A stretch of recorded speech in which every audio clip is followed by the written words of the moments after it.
It's about that time. Time for the Mike Knoxxx Show. You know where you are. UPR. Mike Knoxxx 3X's because he's hardcore. This is a hostile takeover. Let's get into it. Drums, please! Viewers may find the following video disturbing. This ain't nothing but healthy conversation. Yeah.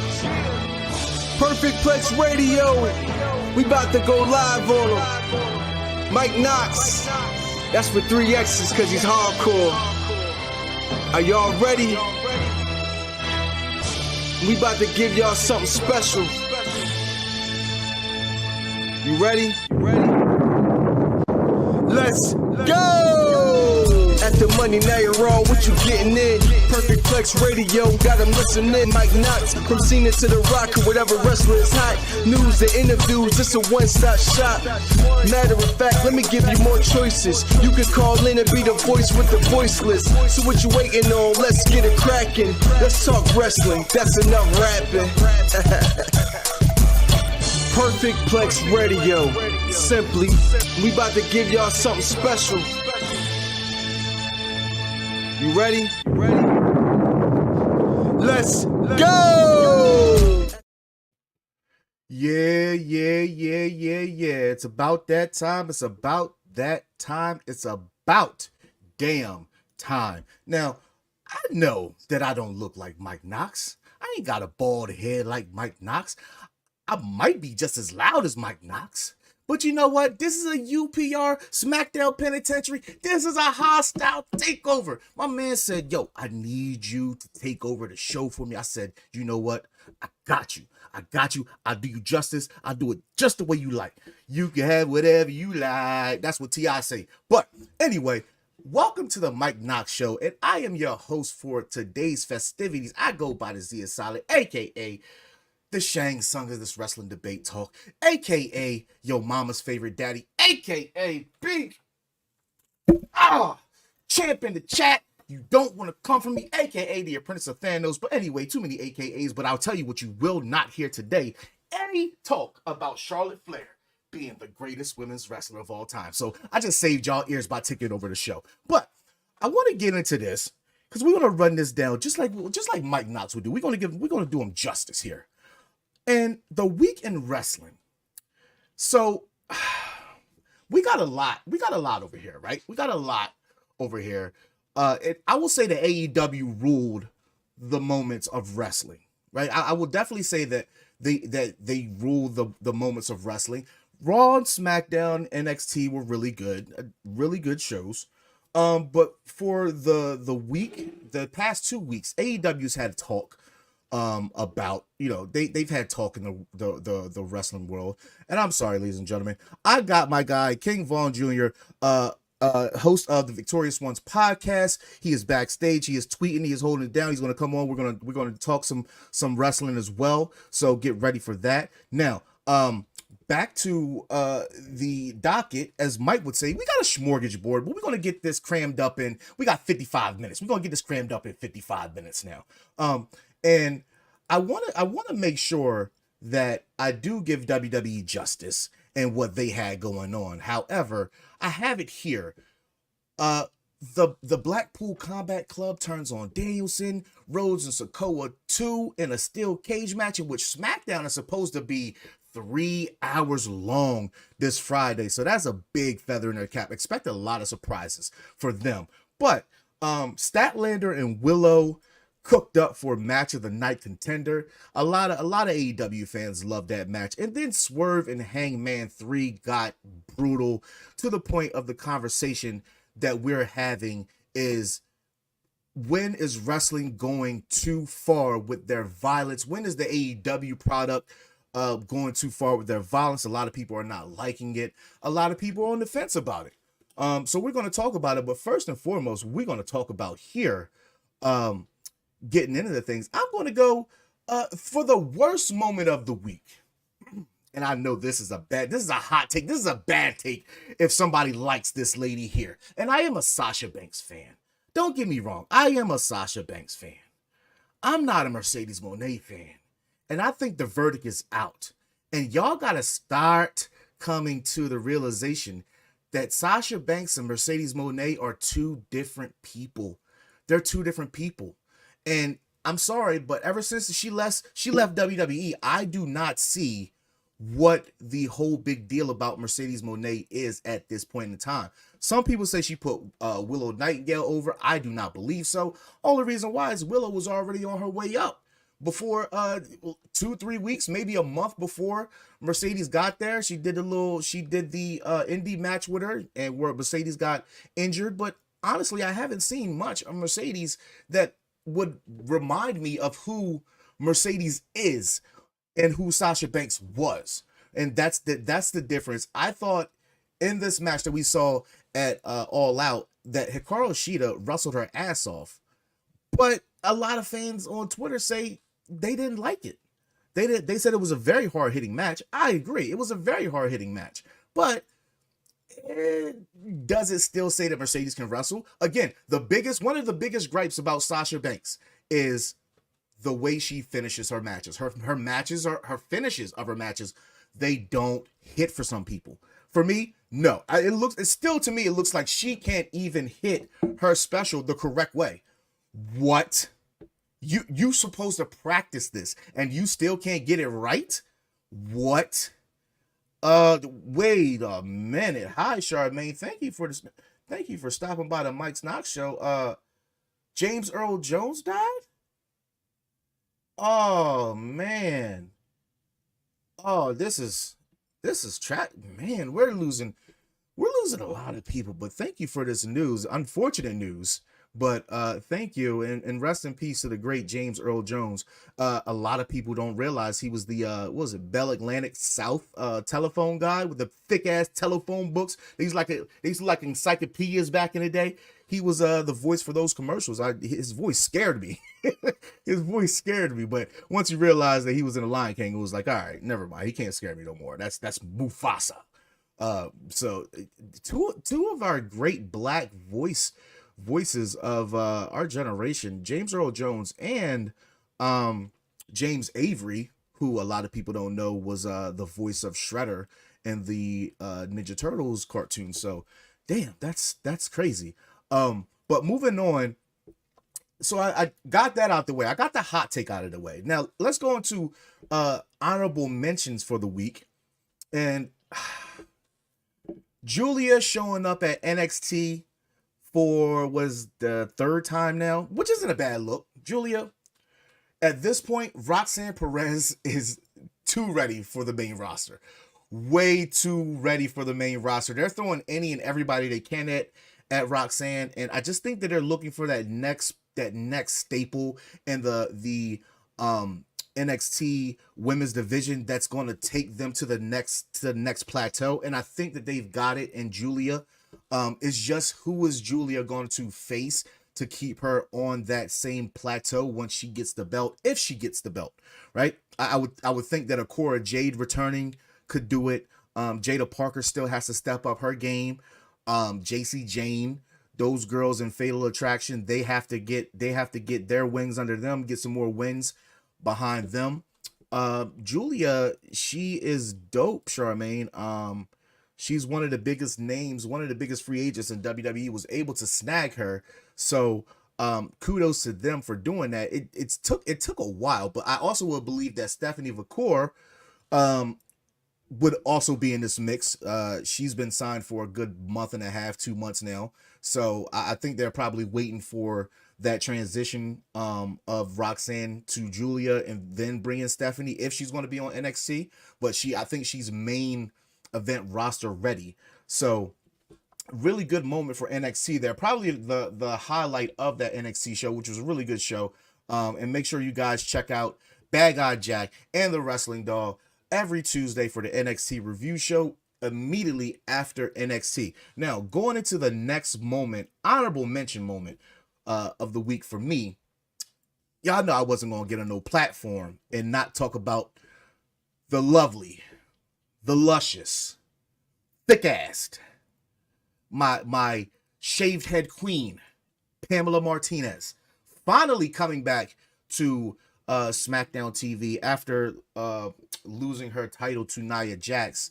So this was a good look. Her and Tiffany had a really good match, but this match had nothing to do with Tiffany. It had everything to do with Nia. So I'm excited to see where they go with their feud.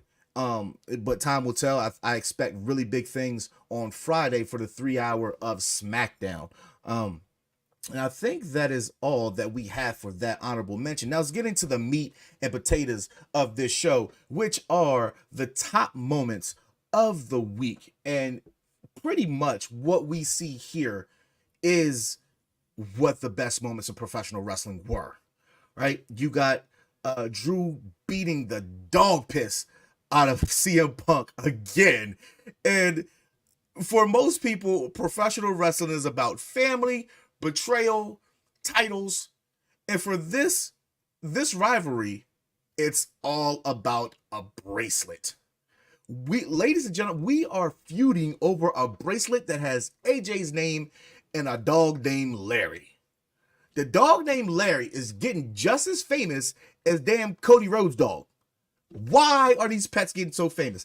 That's not the point, though.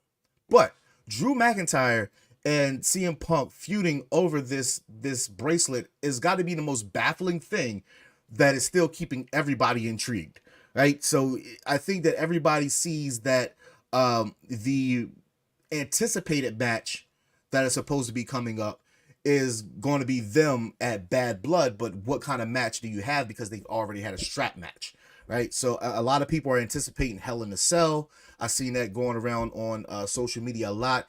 We haven't had a good Hell in a Cell in a really long time. I don't even know what the last Hell in a Cell was. I believe it was Fiend and... No, it was Cody and Seth when Seth revealed his torn pec muscle. So that was the last one, but before that it was Fiend and Seth Rollins. So we might be due for one. It's been about a good year, 2 years, so we might be due for a Hell in a Cell, and I think that a Hell in a Cell is the only thing that could keep these two guys in that realm, because this Friday we have a regular steel cage match with Cody Rhodes and Solo Sikoa. So you can't really run a back-to-back. Well, you could. It's WWE. They can do whatever they want. But I would think that it's got to be something that can keep these two contained. Or maybe it's not. Maybe it's something that they just fight all around the arena, no disqualification. But I think that's still too much like a strap match. But yeah, we'll see. What's going on, Mad Dog Kelly? Welcome to the Mike Knoxxx Show, hosted by your boy. And then I'm going to the top here. Cody and Solo, round 2 in the steel cage match, which came from the the 8-man tag of the Street Profits and DIY versus the Bloodline. 8-man tag to close out SmackDown last Friday. Really good 8-man tag match. Usually when you hear an 8-man tag, it's becoming something of a AEW specialty.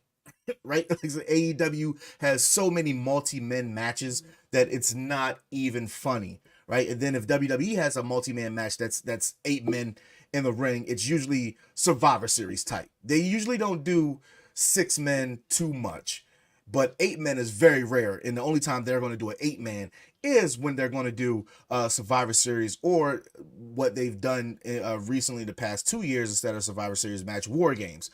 So hopefully this is a preview of whatever War Games we can scrape up.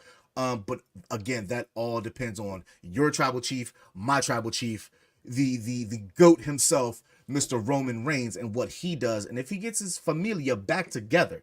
And I want to shift down here to the bottom, where we see Chris Statlander, aka Thick Statlander, and Willow Nightingale in that hellacious match they had at All Out. Just as good as the Britt Baker match where she got bloodied up. These ladies, you think that because they're ladies and they bring out all these weapons that it's not going to be good, but it was a really good match. In my opinion, top 3, top 2 match of the night as far as storytelling is concerned. And as far as the action that was there, and I chose that picture because the look that it had was both a look of fear and a look of respect. And that was multiple multiple points throughout the night, and I thought that was really good. That's what made the match really good in my book. And we don't. I would expect that this chapter is closed for them, but we don't know. Again, it's AEW, so they can do whatever they want, and they will not give us any type of explanation. Ladies and gentlemen, we are going to get into one of the best segments here on UPR. We are going to get into the beautiful Michaela Knoxxx, aka Mike Knoxx's daughter, and her takes on wrestling. You guys are watching a Mike Knoxxx show. Don't go anywhere. Welcome to Wondering About WWE, and we are still just wondering about WWE. I'm Michaela, and we are going to be talking about what happened Raw and SmackDown. We're obviously going to start off with the Raw, with all that Judgment Day business. I have been very intrigued or interested in what's been happening with the Judgment Day. I'm starting to like them a whole lot more. But I don't know. I don't know what's gonna happen next. But I'm excited to see what's gonna happen tonight involving the Judgment Day. Last week with the Judgment Day, Rhea was talking, and then Liv showed up, and when she tried to chase after her, leave the ring, chase after Dominic. I think that's what happened. She got her leg caught in the ropes, was hanging upside down, and got injured. I don't think that was supposed to happen. I think she wasn't supposed to get caught in those ropes or get hurt the way she did. But it ended up working out well for what happened last night. She probably won't be needing a crutch tonight, I hope, because I love Rhea. And then later on, it was a tag team match with Damian and Jey Uso. I'm so happy we had to actually see Jey Uso in action, because we haven't seen him in action in a while. But I'm finally glad Jey Uso is finally part of the Judgment Day business. Everyone's been calling it. I said it from the very start. I think the first time Dominic betrayed in SummerSlam, I said, oh, Jey Uso is gonna take his shot, and he did, and I'm so happy. I love Jey Uso, and I love Rhea Ripley, so I'm glad they're together, working together. I don't know if he's joining the Terror Twins, but I know he's probably definitely going to end up helping them out sometimes. So I'm excited for what's going to happen tonight. I'm also very excited for the street fight with the Wyatt Six and American Made. I'm going for the Wyatt Six because I love all that Bray Wyatt stuff, because I love Bray Wyatt. And I don't really like the American Made. I don't know why. I just don't like Chad Gable. I like the twins. And then we have SmackDown. We have the Cody and Solo junk, and how Solo wants another title shot, which I'm excited for. I want more Roman stuff. I'm waiting for him to show up and actually talk on the mic, and I don't really know. I hope soon we're gonna see Roman again. Hopefully this week or next week. I don't know. I just really want to see Roman again, and I hope he gets a chance to talk on the mic, because he hasn't yet. But other than that, that's really all I feel in my soul right now. We have Raw, we have SmackDown. I'm excited for tonight with the tournaments, and I think the tournament's on SmackDown, but with the tournament and then the street fights, and hopefully for Roman, probably not, but I'm hoping, because I want to see Roman again, and the Judgment Day business, and I'm excited, but I can't do this here, as I always say, so let's go back over. Ladies and gentlemen, that was Michaela with Wondering About WWE with Michaela. Y'all make sure y'all tune in every single week. She will be, gracing us with her presence. Again, like I said, the best segment on UPR, in my opinion, even better than my 2 words are too sweet. But back into the moments of the week, and we left off on Statlander and Willow Nightingale. And I wanted to go to Daniel Bryan getting betrayed by the BCC. And I can't say that I can't say that I saw it coming, but it made sense because Moxley hadn't been seen for a good month. Claudio and Wheeler Yuta were tagging more. You didn't see Bryan Danielson along with the BCC for a while.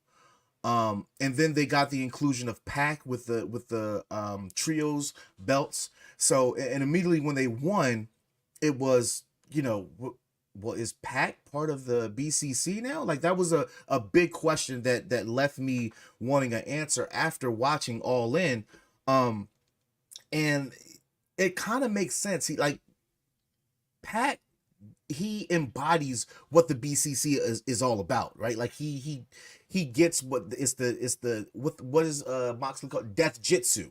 He embodies that death jitsu that Moxley that he preaches about. So I thought that that's a good alliance if he is in the BCC, or maybe the BCC is dead.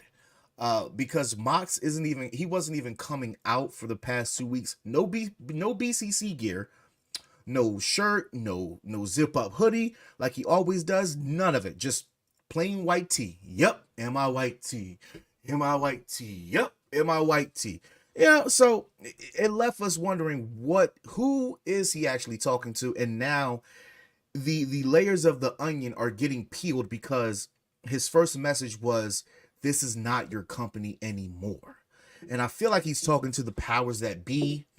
I think that Bryan Danielson is too cool and he's too buddy-buddy with the powers that be. Now, if the powers that be might be Tony Khan, then Tony Khan's in trouble. But Tony Khan's been staying off of TV, so does that leave him out of the picture? I mean, yeah, we're asking, does it leave you out of the picture, Tony? Does it leave you out of the picture? We don't know.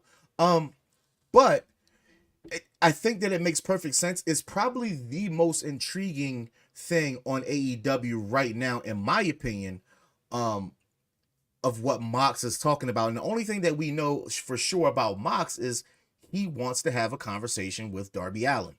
That's it. That's all we know, is that he wants to talk to Darby Allin. My first initial wondering about why he would talk to Darby immediately after Darby had that coffin match was maybe he wanted to take him under his wing and say, you can't continue to go about doing the way your career is and doing these death-defying stunts, doing all this. So I was thinking of that, but why would the Death Jitsu guy tell another guy, don't kill yourself in the ring? Right? So they kind of didn't make too much sense to me after I really thought about it. Right? So I'm very intrigued what happens on Wednesday for AEW. Usually I watch AEW with a very blank stare because half the stuff doesn't make sense to me. But this storyline now has me intrigued, in which we probably not going to get MJF or Swerve for a while. So if this is the thing that keeps the AEW wheels turning, then so be it. It's going to be the hottest thing that's going right now. Will Ospreay, Ricochet look like they're on a crash course? Probably a little too soon, but I mean, what are you going to do? You hyped up Ricochet to make him a big deal, and everybody's already anticipating the obvious. And one thing we know about AEW is they will give us the obvious. So that's all good. That's all fine and dandy with everything that they got going there. So it's just what main storyline takes place now that Swerve is going to be going for a while, MJF is going to be going for a while, and the only thing that I can legitimately think of is the BCC and Bryan Danielson. I mean, it just makes perfect sense in my opinion. Now, the last two of the moments of the week, I wanted to get into the meat and taters of this thing, and I'm just going to go on the first one, which is the Terror Twins, Rhea and Damian Priest, looking for help, right? And they get the help in Mr. Yeet himself. And I wanted to ask the question, right now in WWE, are the romance angle lines really being blurred, or do you really think something is going on? And when is this too much? Right? Like, I cannot think that Dom, who's recently married, his wife is okay with him slobbing on, Liv Morgan, right? This is not a sense of Dom and Rhea, because Rhea never showed any affection to Dom. Never showed any affection to Dom, right? But she always hit the little whisper. Stop, just seductive looks that would make you think that, yeah, it's something going on. There's something going on there, right? But she's not hugged him. She's not held hands. Nothing. But this Liv take? Oh, Liv is all over. She's calling the man daddy. She's calling what happens when a woman call you daddy. You already know somebody call you daddy, what that means, right? But then on the other coin, we got Jay and Rhea, or Gia is what they call it, or Jaya, or whatever they call it, right? And they haven't really, it's just been looks for like the past year and a half, 2 years almost. Just looks. Uce is simping over Rhea. He's dying to take her to Waffle House. It's cheap, but it's good. It's cheap, but it's good. Just like those IHOP pancakes right now. All you can eat $5 right now. That's a perfect date. If y'all like breakfast food, that's a perfect date, right? But I don't know the marital status of Jey Uso. Rikishi says that he's a happily married man. However, he has been one of the best people who have kept his private life just that, private. So he could be in the midst of a divorce. We don't know. Every documentary behind the scene thing that I see, I've never seen his wife. Apparently she's bad. I've never seen her. We see his son. We don't see his wife. So I don't know. But if I'm Buddy Matthews and I got Uce hawking over my woman, hey, Rhea, let me see your phone. Let me see your phone. I got to do a phone check because these Samoans, they some handsome some bitches. You throw on them damn tribal tattoos. Hell, if I was a woman, give me a Uso. Give me a Roman. Them some handsome some bitches. Right? Everybody likes Jay though. Handsome, got the grills in, look nice, haircuts is popping. The woman is posting in that man's shirts. He's googly eyes over her. She's starting to get googly eyed over him. She starts saying the yeet, licking her tongue out at him, batting her eyelids, wearing her pants a little bit too tight. When is too far, y'all cross the lines. We've seen it before. What? Macho Man? Huh? Macho Man did? Lex Luger? Huh? Did Hogan do something with Queen Elizabeth? We'll never know. Maybe. Edge, Lita. Who else? Jeff Jarrett, Kurt Angle. This ain't too far off. Where there's smoke, there's fire. And you know what? Right before we get into this, I got Mr. Mike Knoxxx, the man himself, on his show. So let's bring him on. What's going on, Mr. Knoxxx? Hey, yeet. Yeet. On my way out for the night. Thank you. You and Vaughn holding it down. Appreciate the team. I wanted to chime in. I know I ain't got much time I got left, or if you got to it yet, because I couldn't get on through my house. So I got on the highway. I got some service about the AEW thing. But this right here, though, I just want to encourage people to remember two things about wrestling. It's not real to me, damn it! It's acting. Okay? And now we do know, all right, damn, Jennifer Aniston, you lost your man to Angelina Jolie. But as my wife would say, have you seen Angelina Jolie's lips? I mean, damn. You know what I mean? You get a pass, right? He had a pass, had some kids, but he still went back to Jennifer. You know what I mean? Exactly. I'm just saying it's acting. And as my man Johnny Jumper would say, the Hollywood romance is a time tradition. What do we have? We don't have the Hollywood romance. I mean, damn. She want to date her husband who works at AEW, or she want to date me, a WWE superstar. So I'm saying it's acting, people. It's acting. So that was all. I want to pay my ass attention to this road because it's nuts in Orlando. So, All right, brother. Appreciate you stopping on. All right, yes, man. sir. Look at it. Look what I say. As soon as I say that, traffic. Nothing but it's all red out of nowhere, like an RKO on a Monday night. Damn it! I want you to know, UPR.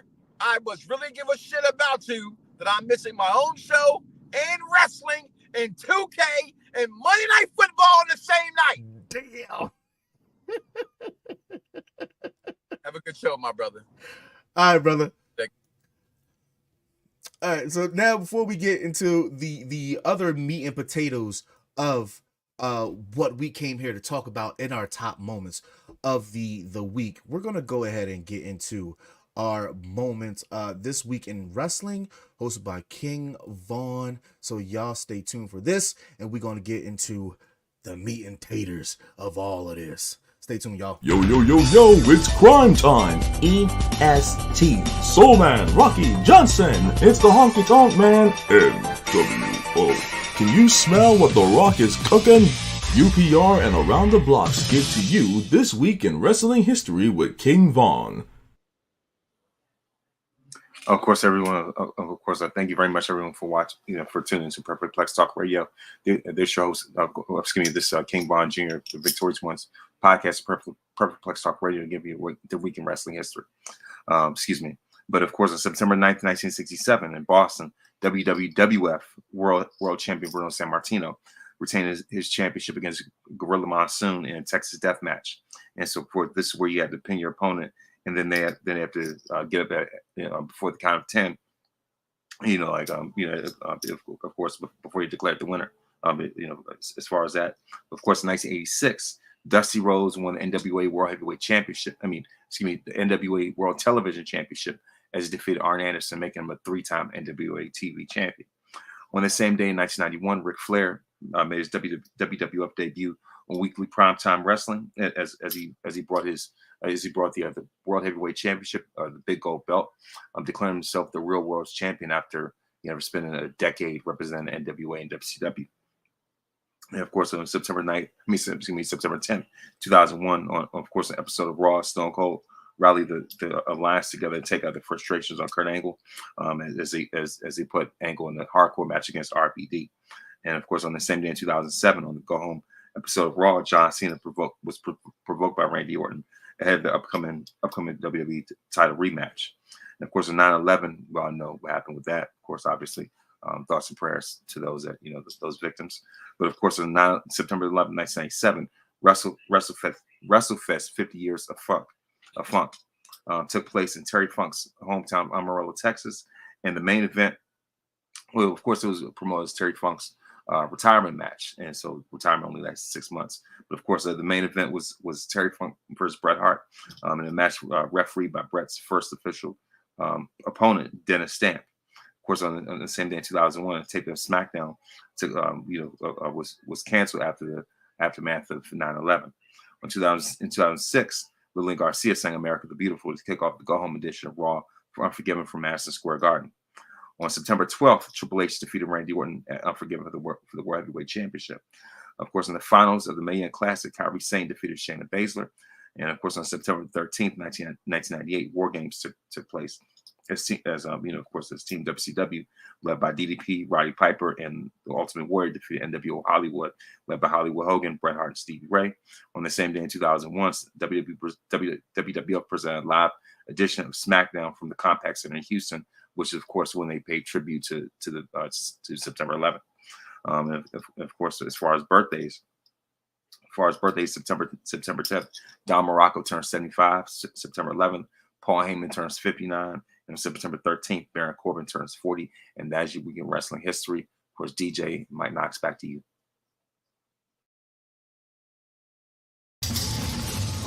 Welcome to the Smackdown Penitentiary. And the great thing about Santos is that outside of, unlike many of the Mexican wrestlers and many of the luchadors, the guy's got facial expression. The guy's a good actor. Maybe they should just redo his character. But then at the same time, like Legado del Fantasma is his father. He's paying homage to his father because of all of that. So, I mean, I hate to say it, but this guy belongs in AAA where the crowd can appreciate him. Kind of like Humberto Del Rio. You know what I mean? Because look, Humberto Del Rio, he became a champion. They tried all this stuff to do with this guy. He even ended up fucking Page. But you know what I mean? His character only went so far. You know what I mean? Like, you know, with everything that went down with Paige, even her getting hurt and all of that, till this day, she's still a bigger name than Humberto Del Rio, because he's just not into the Spanish culture. Spanish culture, Alberto. Oh, that's what I'm saying. Like, Alberto El Patreon is loaded. That was King Vaughn giving us the week in wrestling history, followed by a commercial with yours truly and Vic, the Smackdown Penitentiary. You can catch us every Saturday at noon, giving you everything that you need Smackdown-wise, and you can catch us at 12. I guarantee you it's going to be a fire Smackdown this Friday, which means we're going to have a fire show on Saturday. But getting to the meat and taters of this thing, and this is going to be a debate that we're going to have between executive consultant and myself. Is Swerve a draw in AEW, and is Swerve worth his 7-figure contract extension? Now I put that there because I wanted to get into as far as the moments go, how far is too far when we're talking AEW and their violence in their matches, right? And this is just one of the spots. Getting power bombed on a cinder block is crazy work. Crazy work, right? I mean, looking at this, the way listen, I don't know how many figures he got, if he did get 7 figures, but to get 7 figures and get that on your back, you deserve some time off. You deserve some time off, my brother. But I feel like looking at it, I felt like Swerve protected Hangman a little bit better than Hangman protected Swerve in the powerbomb. Because if you look at what Swerve did, he made sure that Hangman, his back was arched. And so Hangman only caught edge on the nape of his waistline, on the back of his waistline, right? But Swerve caught the whole damn thing. Jesus! One more time. He caught that whole... That is crazy.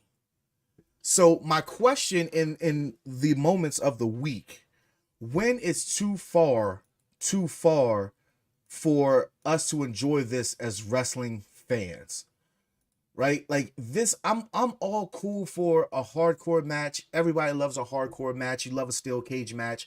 It's cool. But when AEW does spots where, you know, it's 2024 and you're about to light a 120-pound man on fire in Jack Perry, right? Like, what? What's going on, Todd? Thank you for stopping by the Mike Knoxxx Show, hosted by your boy Z is Silent. Exactly. They are ones that have to deal with the pain 10 years later. I mean, you look at somebody like Hulk Hogan, who didn't necessarily have hardcore matches, right? But he did that leg drop so much, I'm pretty sure that man needed a realignment in his hips. And I don't know how many back surgeries Hogan has had, but it's definitely up there, right? Somebody like Nash, who's had multiple knee surgeries, and just by doing a big boot, right? A big boot and a side salto slam. Well, that's what they called it. Well, some people call it a sidewalk slam, but I know it as a side salto, where he just, picks him up and he lands down. Yeah, Taker too with that leg drop on the apron. That hard apron has no give. I know the ring doesn't have any give in itself, but at least the middle has something, and that hard apron on the outside does not. Shawn Michaels taking those bumps as well. Yeah, keep them going, Vaughn. Edge Edge, man, he took some fire spots too. Even the WrestleMania match he had with Foley. That, I mean, again, Foley, that hell. But you know what? It doesn't look like Foley. It doesn't look like Foley walks different than he did wrestling. I'm pretty sure he's probably just as hurt, but that's not really the case. But I mean, as opposed to everybody else. But he hasn't disclosed his surgeries just how everybody else has. But my point is, for our entertainment, these people put their bodies in a line, and then the fans do this. This is what fans do. One more time. One more time. One more time. Does somebody have to die in the ring, in which they have, but they died off of a 619 from Rey Mysterio, right? Like, that was a very unfortunate event. Probably just didn't. I mean, I've seen the clip multiple times, and I don't think that Rey did anything wrong, right? One of the headbangers, who got power drived, I think it was power drive by D'Lo Brown. He had to live with that for the rest of his life, and D'Lo has to live with that guilt, even though he's, you know, the headbanger. I'm sorry, not headbashers. The headbanger said, you know, it's not your fault. I zigged when I should have zagged. I didn't tuck my neck enough. Whatever it is to help that man go on. But it's not no bone in my body. It's not going to say, yo, this motherfucker dropped me on my neck. He broke my shit. I am paralyzed for the rest of my life. Like, it's not nothing in my body that makes me think that he hasn't thought about that multiple times in his life. Probably every day he has to get up and he has to function in a wheelchair. But why does it take this type of match for AEW to seem to get over? I don't want to say get over, but set themselves apart as the alternative to WWE. But I mean, TNA is also an alternative to WWE. NWA is an alternative to WWE. Ring of Honor, so on and so forth. MLW. These things are all alternatives, but it just seems like AEW takes this a little too far. You're damn near having death matches, and this is for fans' entertainment. And their premise is it's not for kids. It's the place for wrestlers that wrestle. Are you sure? Because this like the place that y'all just having street fights all the time. Most of their best matches that are in high regard are matches where people have to put their bodies on the line, have to be broken in half. Darby Allin is their Aero the Acrobat of the company. If y'all don't know, I'm talking about Aero the Acrobat, old video game on Super Nintendo and Sega Genesis. But flying through the air and all that shit in the circus. Essentially, that's what they have. This is their product. And I'm not saying that it's right or wrong, but I'm just saying at what point should us as wrestling fans or anybody that's watching, like, why should Turner or WB Discovery, why should they extend your television contract and you're giving us this? Right? Like, this doesn't say, like, in my opinion, strictly my opinion, this doesn't scream, we want to bring in new fans. Right? Like, if I'm a parent, well, which I am, but if my son was, you know, older, I would not turn on AEW and watch it and then try to, you know, play wrestling with him. He might smack me in the head with a pitcher. You know what I'm saying? Like, it's some things that you kind of don't want your kids to see, but at the same time, it's how do you garner in new fans if this is what you're giving us? If what you're giving us is a man who has to get power bombed on a cinder block as entertainment, and you do this week in and week out, why should we tune in? You know what? You're absolutely right, Todd. They do it to get people to watch or talk about them, but in this sense, this is probably the most negative that I've seen from their violent matches on Twitter or social media ever. In their 5 going on 6 year career span, this is probably the worst backlash I've seen from AEW. And I watch AEW weekly, so I watch wrestling weekly, and this is the worst that I've seen. But not to be outdone, right? Because the last part of the moments of the week is the BCC turning on Danielson. Now, two things about this segment that I have a gripe with is, one, you have Claudio Castagnoli, who is one of the best people who are one of the strongest pro wrestlers, one of the best pro wrestlers, one of the best European uppercutting pro wrestlers, period. I'm going to say in history. I'm going that bold and saying history, right? You have, Cactus Jack, yeah. Even Cactus Jack, he definitely drew the line somewhere. And I feel like they don't know where the line is because they keep trying to blur it and they keep crossing it. They are habitual line crossers. Well, what Charlie Murphy say? He's a habitual line stepper. Dave Chappelle Show, y'all. I didn't like this part of this segment because, one, Bryan Danielson just had I'm going to use this term very lightly, a grueling match with Jack Perry in which he could barely stand. The BCC have to lift him up, and Moxley gives him a hug, and he could barely stand. And Claudio hits him with a European uppercut, which looked really stiff. And watch how Bryan Danielson sells it.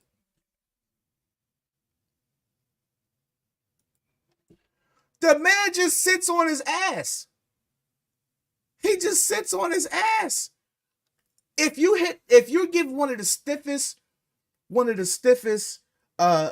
uppercuts, and you're one of the strongest wrestlers on the face of the planet, pound for pound, we've seen it week in and week out for a good part of 10 years from Antonio Cesaro or Claudio Castagnoli, right? We've seen it year after year. He can swing anybody, he can pick anybody up, just about. And he hits you with a stiff European uppercut, and this is your reaction. This is your reaction.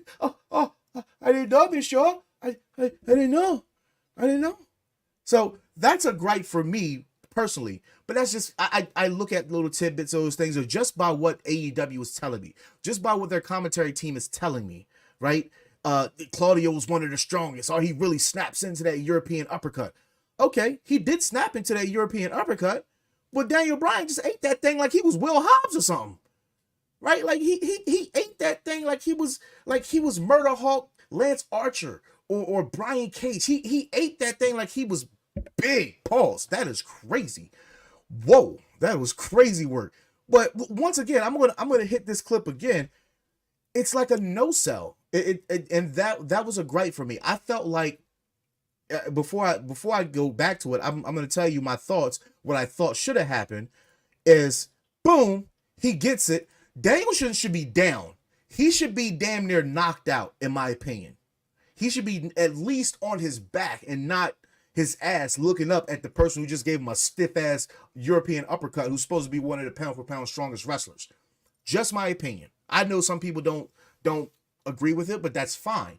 This is why we have social media, to air out our opinions, right? Doesn't mean I'm right, doesn't mean I'm wrong. But it's just by what the commentary team is telling me, and Claudio being one of the strongest, that he's supposed to be delivering this thing with some snap to it, right? European uppercuts aren't really New Japan style, but I get the analogy that strong style. It's meant to be hard hitting, and it's meant to show that you can take it. But Danielson is sitting there taking this shit like he's Ishii. Ishii probably could have took this with ease. Ishii probably wouldn't have fell. Bryan Danielson is no Ishii. You know what I'm saying? Like he's like, and Ishii's built like a stock pit bull, big neck, thick neck. You know what I'm saying? No traps, just head and shoulders, right? But Danielson just got done with a grueling match, and I use that term very, very loosely because it's goddamn Jack Perry. Grueling match with Jack Perry, can barely stand. They have to lift him up, they hug him, keep him on his feet, and then he gets that. He should have been knocked right back on his head. And I would have loved to seen, or if Danielson would have sold this a little bit more, in the sense of he lays down. This is too much time and just sitting there looking at him. Now, everybody in the real world, if somebody knocks you on your ass, why are you not getting up? Wait, you just sitting there looking. This is not like, you know what this look is? This look is when Kane took his mask off and RVD was looking at him like this, like, what the fuck is that? That is the look. That is the look that Bryan Danielson is giving Claudio Castagnoli, and Claudio Castagnoli don't even deserve that look, right? But this is too much time in between what happens next. But you see Pac is going along with it over here, and he's holding back Wheeler Yuta. And then probably one of the most disturbing things in wrestling that I've seen recent is this right here. He is choking this man. He's suffocating this man with a plastic bag over his face. Are we all not sensitive to the families, the family of Chris Benoit? Like, right? Are we all, for out of respect of the late great Owen Hart, God rest his soul, one of the greatest ever, one of my favorite Owen, my favorite Hart, not Bret, I loved Owen, but out of respect for Owen, nobody came from the scaffold anymore. Nobody dropped down anymore. Sting stopped doing it. He was supposed to, the pay-per-view that Owen Hart dropped from the sky. The next night on Nitro, Sting was scheduled to do the exact same thing. The thing that he was doing for weeks, coming out of the sky, right?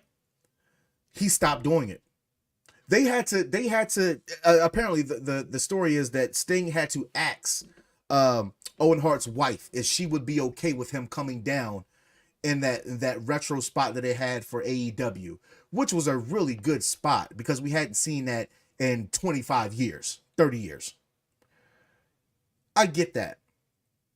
I guarantee you nobody asked the Benoit family. Who was it? David Benoit is the one that's left. The oldest is David, right?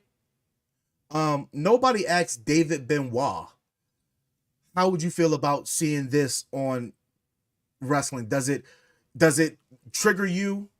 Right? Like, cause I mean, he suffered, the man suffocated his wife and his child and then hung himself. Right? This is borderline. It's not it. It's not it for me personally. It's Vince did not. He did not. He did get, in which he did give a very, very good tribute, and let all the wrestlers speak on camera very candidly about Owen. In which it's one of the best tribute shows, along with the Eddie Guerrero one, and the Chris Benoit before we found out what happened. Right? Like, it kind of sucks. Like, they don't really do tribute shows too much anymore because now you have to sit back and wait for the facts to come in of why somebody died or how they died. Right? And this just is not it for AEW.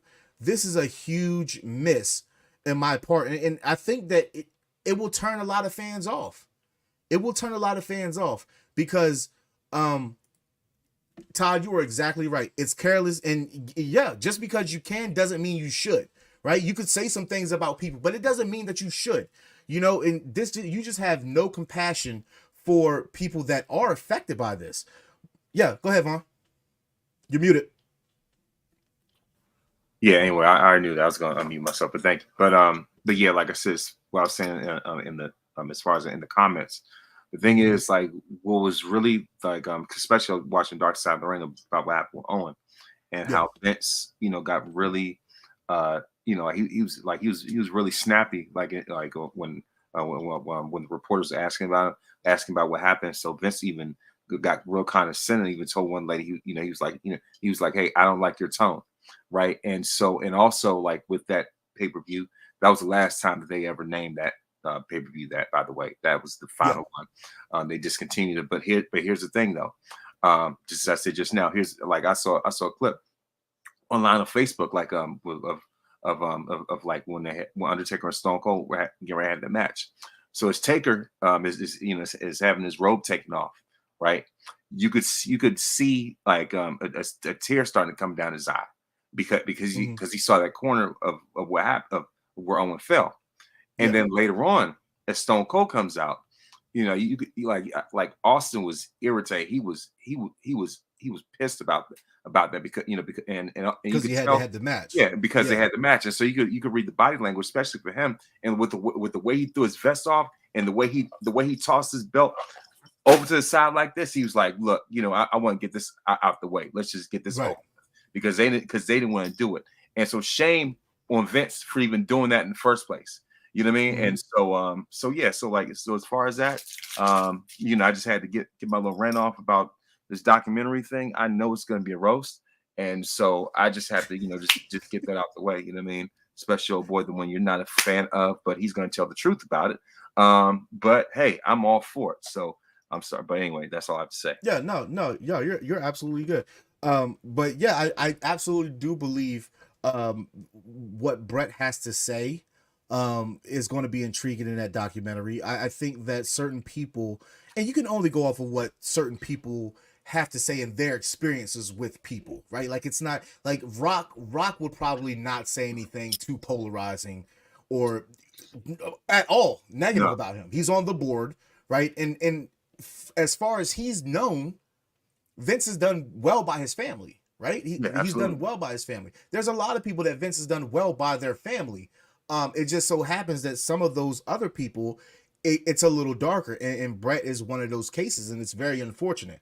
But back to this, as we're about to close out the show, this Tasteless by Tony Khan, I would not be surprised if in the midst of these contracts extensions that they're trying to do for this TV deal, if they don't get it or they scale back on it, because and when you're trying to have a contract negotiation or extension, this is like if Tyreek Hill yesterday was in the midst of a contract extension and he's speeding, we don't know if he was or not, but he put himself in that situation to be deemed as speeding.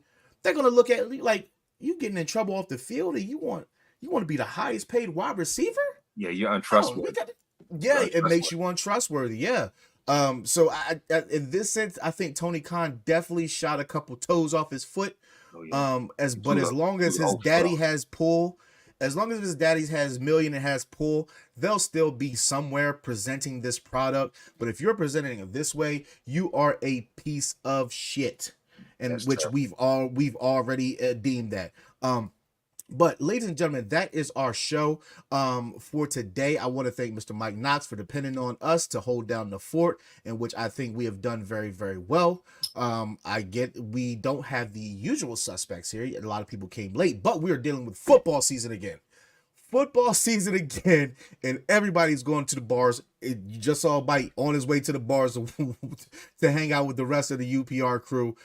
So just want to say thank you to all of them and everybody here on UPR. Everybody has something for someone. You are here with the Mike Knoxxx Show, and tomorrow at 7 p.m. you will have Freckle Sensei and the Executive Sultan doing the Raw review, and then right after that for NXT. Right after NXT airs, and then on Wednesday you'll have White Boy Wasted Wednesday with Dan the Man and Vinny Laspato along with Mad Dog Kelly. Thursdays will be top 5 of the specials. I think that this week's top 5 is going to be top 5 Daniel Bryan matches, and then you guys can come back here on Saturday for the SmackDown Penitentiary, in which we will be reviewing the 3-hour SmackDown. And before we get out of here, I kind of, you know what, Architect Seth Rollins, I could deal with it. This new Seth, this is great. This new Seth, I'm not with it. I don't take him too seriously. And if he was a little bit more serious, I probably would be able to say, yeah, he's better than Roman. He's had a better career than Roman. But you can't. He dresses like his wife, and he can't. Wife's but his wife is the bigger star. I use 2015 Seth Rollins on universe mode right now. You know what I mean? Yeah, he was savage. So I'm using him in a universe story rivalry with Shawn Michaels right now. 2009 Shawn Michaels, that is. So there you go. Yeah. But, ladies and gentlemen, for King Vaughn Jr., I am Zia Silent, and for Mike Knoxxx for letting us hold down the fort on his show. Just want to say thank you all. We appreciate you every single week. Thank you for all that you do. Drink, be merry, be blessed, stay safe, love hard, live harder, and drink, be merry, and reach for the sky. Rest in peace to Jay Briscoe. James Earl Jones. You ready? Let's go! At the money, now you're raw, what you getting in? Perfect Flex Radio, got them listening. Mike Knoxxx, from Cena to The Rock, or whatever wrestler is hot. News and interviews, just a one-stop shop. Matter of fact, let me